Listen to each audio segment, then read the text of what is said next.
Landscaping your lawn may seem overwhelming, but it doesn't have to be. Even if you are thinking about adding trees, Dr. Whitney Elmore from the IFAS Pasco Extension Office is here to tell us how to plant trees and do it properly. Absolutely. Welcome. How are you? Great to be back. Well, we are excited to have you. And, you know, first glimpse of this, I'm like, oh, it looks like you picked up something that could be, I mean, it could be decoration, technically. It totally could be sitting on a table, but definitely not out in your yard. This is not what you'd want to see in the morning going outside, for sure. Good call. Well, what exactly is this? This is a very good example of a very poorly planted tree that ended up girdling its roots around and effectively strangling itself over time. Slow death, if you will, from being planted improperly.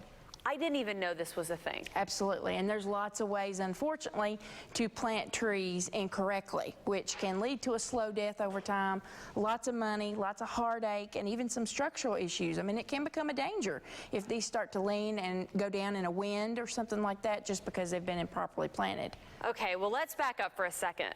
Talk about the importance of right tree, right time, and right way to plant. Okay, planting the right plant in the right place is the first step in planting a tree properly, if you stop and really think about it, because you have to take into account what are the needs of the tree in its mature height and width, not just what it looks like when you buy it in a small pot or in a root ball in a mass. So you have to take that into account. How big is it going to get and how wide is it going to get? Does it really fit your needs down the road? So you can prevent having to take that tree down or it becoming a danger, possibly a structural danger or a hazard to humans, or even getting diseased or insect because it's stressed out and where it might be located. I would be stressed out too if absolutely, like absolutely. This is definitely not normal. Not normal. We want those roots to be spreading out so that it can take up nutrients and water.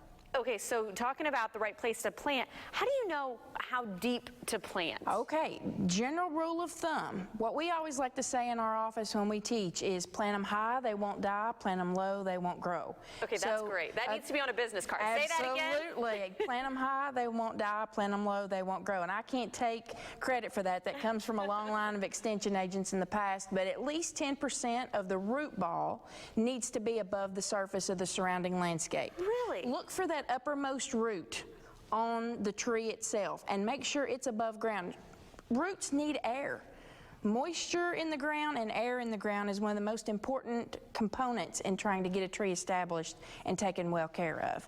So plant it high and have the root ball set in a hole that's at least 1.5 times the diameter.